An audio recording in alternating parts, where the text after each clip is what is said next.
It is Sunday. Love Sundays, man. Broncos Sundays are better, but just having a Sunday is so nice. I don't have a I don't have anything going on today, so I'm going to hang out with you guys. And I want to go over first of all, it's got to be so hard for all of my fellow Broncos shows, YouTubers, content creators. Uh, I'm always impressed with how and some of them are out every night. Uh, But at least, some of these guys are doing shows every week, and it's just amazing to me that they will go out and find all this content and record. And I just, in some ways, I just can't make myself do it because I know how busy we're going to be during the season, next month, and when camp starts, uh, the mic'd up stuff will fire up again, and it'll be fun, and we'll have all the guests, and we'll have stuff to talk about. But I mean, there's just not much to talk about, right? Everybody's in Cabo or something. We're just kind of making up shit to talk about. So that's what I'm doing today. Um, as you guys know, I do batshit crazy stuff when the wife's at work, and so she's at work. So uh, yeah, I want to talk about the top 10 storylines for the off season, and maybe what they mean for the season. Like how big of a deal are some of these? And I think the first one we have to talk about is the Courtland Sutton contract. Um, the discussion about Courtland is always, at least what I see a lot of,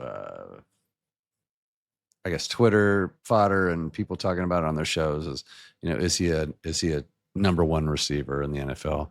Well, he's clearly the number one receiver for the Denver Broncos, and I think we sleep on him and Bo a little bit as far as like how good their connection got, and how big of an impact Courtland had on Bo Nix's freshman year in the NFL, and drafting Pat Bryant, Mims coming on late in the season, and of course Vele was solid.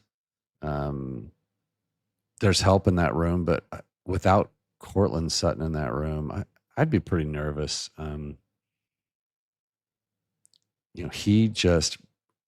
He and Bo just kind of have that friendship, that chemistry, the trust, and I think this season, Courtland's going to prove that out. I'm going to do something here just because I have to. While we're talking about this, let's just have this running a little bit there in the background. So Courtland Sutton, he's due a contract, and I think he's going to get it. I think the impact of this would be like if I was going to do like a 1 out of 10, 1 to 10, I'd say this is like an 8 out of 10.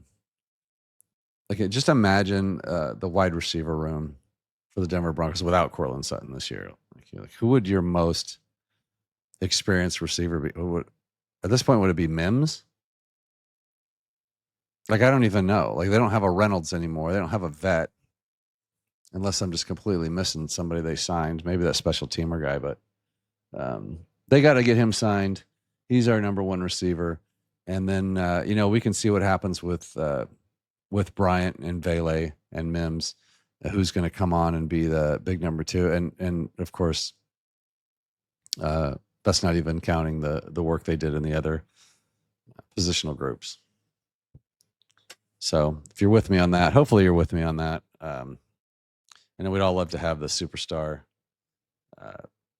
Can't cover him, has to be double teamed guy, but we don't.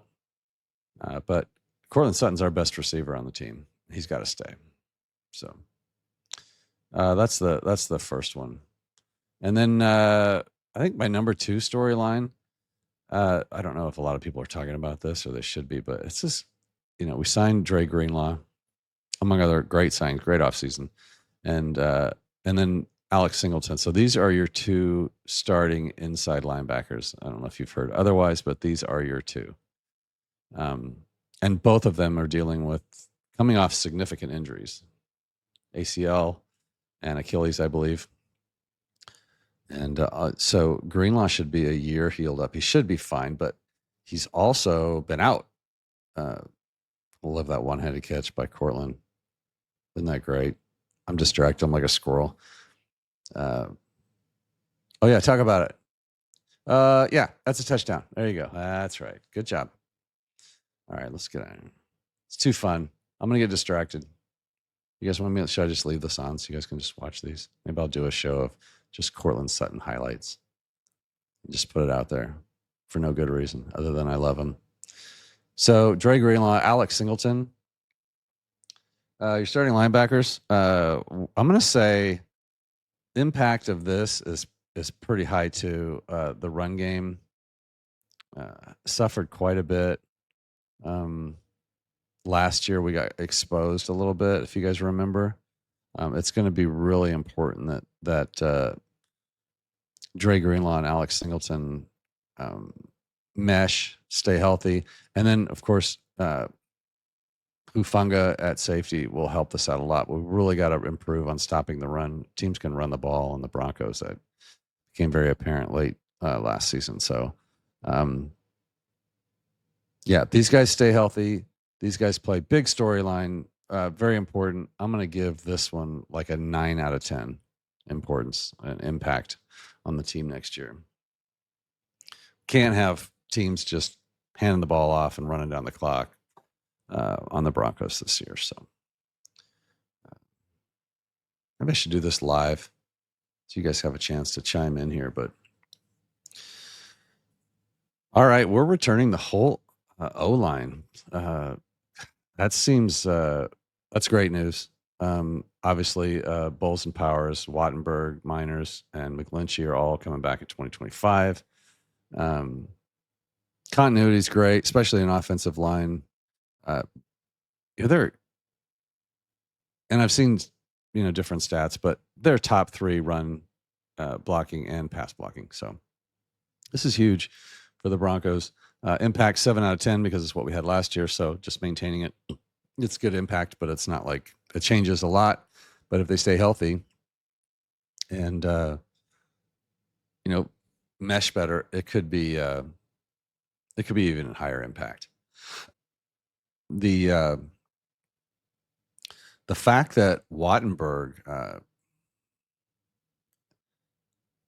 I guess he's probably the one out of that group that is a love him or hate him. But I thought he did all right. Like he had a pretty good year, and hopefully we'll take a leap forward this year. We should be more comfortable, and it's an important position. A lot of people don't know the calls that he has to make, and everything he has to see. So we'll see how that works out, and we'll see what the addition of the running back room will help that. We'll get into that here in a second. But first, obviously, the stadium deal is one of the big storylines this offseason. I don't care right now. It's just something to talk about, right? We're just talking about it. It's going to happen. It's going to be, Disneyland for the Broncos. Walmart money is going to build something special. And once they get it figured out where it's going to go, that's great. As far as impact on the team, like 0 out of 10 right now. It doesn't matter. Who cares? But that's been one of the storylines. So put it up there. But here we go. This is real stuff. Reloaded the running back room. 2 guys with initials, right? You got JK and RJ. Love both of these moves. It's going to be interesting, right? Like who's the odd man out in that room now? So Javonte Williams goes to, where do you go? Dallas, right?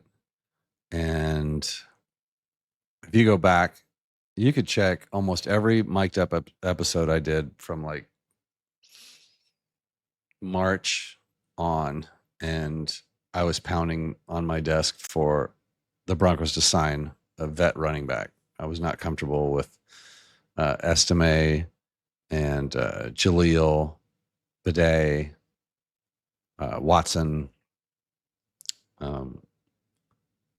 without some sort of vet in the room. So, in fact, D-Mac and I got into it a little bit about that, and I think it's obvious the team felt the same way because they drafted R.J. Harvey, who I loved, and a lot of us did. Like he's just, I think he's just a perfect fit for this offense. It's going to be fantastic. But I still wasn't comfortable going into the season without at least one, 3, 4, 5 year vet uh, that could come in and do some pass blocking. Just kind of has been there and done that, and I didn't really need him to be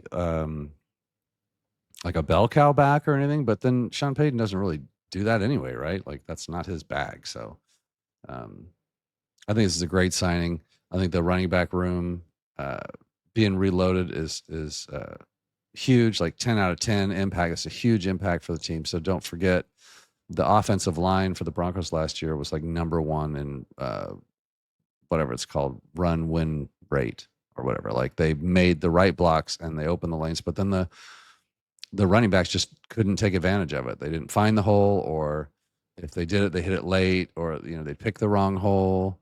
They couldn't go through an arm tackle. So just really poor play by the running backs last year. And hopefully Dobbins and R.J. Harvey will change all that this year for us. And it could just be just a huge, huge impact on the team. So love that story. Love that it happened. And so what happens with Bidet, Jaleel, Estime? I've maintained all along that Estime is the one in trouble. As far as Jaleel, like I think Jaleel will be back. They want Estime to be the big bruiser back that they don't have, but he hasn't shown that yet. So I think he's right on the razor's edge. Like he's got to come through in camp, preseason. And I know I've heard all the arguments. He's only 20 or whatever, 21. He's young. He's he was just drafted last year. I get all that, but you've got R.J. Harvey now and J.K. Dobbins, and Estime was benched for the Buffalo game last year. I'm just saying, I wouldn't. He would not be the betting favorite to be standing when all this is done. We'll see. We'll see how Bidet does. I think Jaleel makes the team. So, and if they keep 4, they're going to keep Burton. Like I don't know how it's going to play out, and some guys know the history better than I do, but I think they'll probably keep 4. All right. Signing Evan Ingram. That was a big signing, in my opinion. Big impact, 7 or 8 out of 10. That we just haven't gotten anything out of our tight ends in so many years that this has the potential to be huge for Bo Nix. Like if we've fixed the running back room and the tight end room, and then Pat Bryant pans out, Marvin Mims continues to step forward, guys. This offense could be. We know the defense is going to be good or should be good, but this offense could start to get special. Like we kind of sometimes look back at last year with our orange goggles, and there was the results tended to be pretty good, and Bo had some great numbers, but there were still a lot of times where the offense would just disappear. 3 and outs and stuff were still common. Like you get enough weapons around Bo, I believe he's good enough to make this a top 10 offense, and give Sean Payton the people and a quarterback who can run it. It could be a top 5 offense. So this is signing Ingram is I'm going to say 8 out of 10. That's a big one for me. And then let's move on to number 7, which is it's such a stupid thing to say. No Fly Zone 2.0. I'll fire my producer for even putting that on there. There's no such thing as that, but like the new defensive backfield. If Barron works out, gosh, and Hufanga stays healthy, it's going to be tough to throw the ball on the Broncos. And that's why we talked about the run game earlier. Like the Dre Greenlaw, Alex Singleton need to be strong against the run. The defensive line needs to be stronger against the run, because I don't think we're going to be able to, I don't think we're going to give up a whole lot of passing yardage. If Nick Bonito and Cooper can get that pass rush going, there's not going to be time to sit back and wait. And then you got the best cornerback in the league, Barron, who's got potential, as a top draft pick. Hopefully, we've got some health. We've got a few health issues there in that backfield too. So hopefully that all comes together. So I'm going to say, another, let's say 8 out of 10. Like this is a huge, this could be a huge impact if that, like, I remember the formula from 2015, although the pass rush was a little more savage then, but that backfield, defensive backfield, I mean, that maybe doesn't get enough credit for that Super Bowl win. So, yeah, okay. Hate to talk about it, knock on wood, but yeah, just the health of, like, I can't even think of them all. Like, if you even try, you've got to go Hufanga, Dre Greenlaw, Alex Singleton, Evan Ingram's been injured.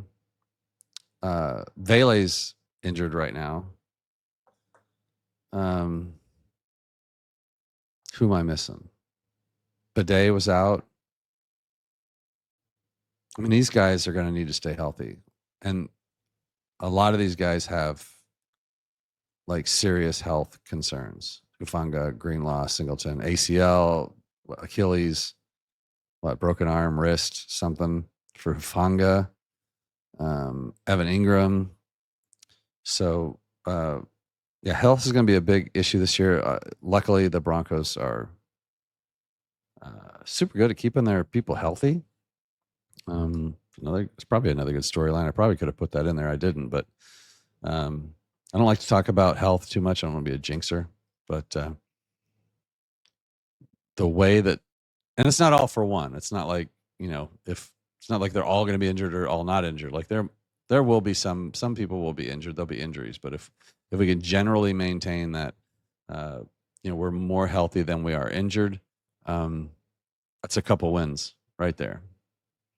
Not, we're not even talking about something like Bo Nix or something, where like your superstar, your Surtans or your Bo Nixes.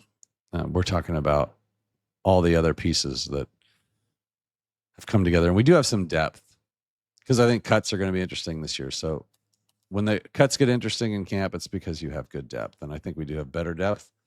But I'm going to say, obviously that storyline has been out there. We talk a lot about like how healthy or how many injury prone, people we have on our team, players we have on our team. And there are a few in key positions. So that'll be a big one. Keep an eye on. What do we got here? Overhyped expectations. Finally getting some like love from, Twitter sphere, NFL sites, ESPN, PFF have gotten better for Broncos country as far as sort of boosting up the Broncos. So, they're getting a little bit more recognition. You'll see things like stories about how they have possibly the number one defense in the league, how Sean Payton's the second best coach in the AFC West or the NFL, which is probably true. And I think a lot of like power rankings still have the Broncos in like around a top 10 team. So maybe overhyped expectations isn't the right word, but there are a lot of expectations on this team. Some as far as, predicting the Broncos to win the AFC West and win playoff games. Love it. Love all that. Love. But Impact on the team doesn't really. These are professional football players. If they, I think Sean Payton wants his team to expect to win. So not a bad deal, but it's a fun deal. I love seeing. Um, generally, if you get those sort of reactions from NFL, sites and reporters or whatnot, content creators, if you start to see that, there's two reasons for it. One is because it's just like, the mob rules. So, if Ian Rappaport says it and somebody else says it, then everybody else just kind of says it. Like very few people think for that it was a hive mentality or something of sort of. So there might be some of that, but I think we can recognize that the Broncos kind of went on a bit of a run, late last season, and although the season didn't end well, with that blowout in Buffalo, they showed a lot and they added a lot. Like we didn't really lose. What did we lose last year? Pookie Williams. I mean, we got rid of some coaches and replaced them with maybe some better ones. I think I think the Broncos are definitely poised to improve this year. I think it's okay to have expectations. I think they're a year away from really going for a Super Bowl or a deep playoff run, but I think they should be ranked in the top 10 and have a chance to definitely make some noise next season. So no impact on that story, but it's certainly one of the more fun things to talk about. And then this, everybody's talking about the Bo Nix sophomore slump, whether he's going to have one or not, and nobody knows. But I think it's I think there's some good signs. One thing I think is good is the fact that I don't think Bo Nix has ever had the same system and coaching in 2 years in a row since he was in like junior high or some crap like that. So I think that's big, and I think that's going to help. And he's such a studier, and he's been playing for a while. He just seems to have a maturity about him. He's not like a powder. I think he's just able to. He maybe is the one that said, when you someone asked him like, how do you handle, when you throw an interception, and then you go back out and you have to, perform. How do you handle that? And he said, the same way I handle a touchdown, like it was the last play. It doesn't matter anymore. And I believe him I take him at his word for that. Like he seems kind of that way. He's like doesn't seem like a guy that's kind of get on this downward spiral and just keep falling. Like he just doesn't seem like that type. I hope I'm right on that.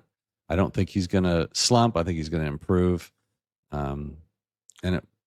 I've heard this too. Like it doesn't necessarily have to be linear improvement, but I think he's going to improve next season. He's going to have more weapons around him. He's going to know the system better. He's going to get in and out of the huddle quicker, which is maybe we don't talk about that enough. So Sean Payton's play call is going to be very lengthy and long, and he'll repeat them. He won't leave you, and then he's giving advice in Bo's ear about, hey, make sure you're checking this and this, and let's do this. And he's not giving Bo a lot of time, but now that Bo can spit those plays out quicker, he can get the guys up to the line. It gives him if it can give him a 2 or 3 more seconds at the line to see kind of what's going on, pre-snap reads and whatnot. And now that he knows more what to look for, and he's not just thinking about verbiage or, he doesn't have to really think too hard about what the Z does under a certain, look. He's going to kind of have all that in his back pocket. And he's really going to be able to just read the defense and figure out where he wants to go quick. And then post snap, he's going to know who his keys are better. And I think this is a big impact. This is a 9 out of 10 impact. Like just the fact that Bo's coming back into the same system, and that he and Sean Payton have this cute little love affair going on, where they coach player love affair that you need between your quarterback and your head coach, I think. So big impact. I don't know what else is out there as far as like storylines. I'm sure, there's always storylines, but a lot of it's just like off-season fodder. I think these are the ones that kind of stand out to me that means something. And, you know, they're all going to impact the team in 2025, starting with camp and staying healthy. Let's just get everybody through camp, get them healthy. And then like these joint practices, is it 49ers this year or Arizona? I can't remember. Or is it both? I can't remember. So we get healthy through that. Let's get to the season. The season's a long ways away still. I apologize for not, putting out a video every day to talk about the latest rumor or whatever, but it's just kind of not my thing. But I missed you guys. I miss being on the Broncos beat, I guess. So I want to talk about that for a little bit. What do we got? 25 minutes. Stay the Broncos. Yeah, we're sitting good, guys. Little worried about Greenlaw's quad. Vele not practicing, but not a big deal. Again, camp's a month away, and everybody's got time to heal up. So yeah, we'll sit back and see how it goes, and until then, we'll hope for Courtland Sutton contract. And don't be surprised. In fact, I would probably bet some money that we will sign a wide receiver before the season. And I'm not talking about like $100 million, news flash. Everybody stops what they're doing and reports on the Broncos' latest signing. I'm talking about like another one of those, like we signed Reynolds last year, like somebody,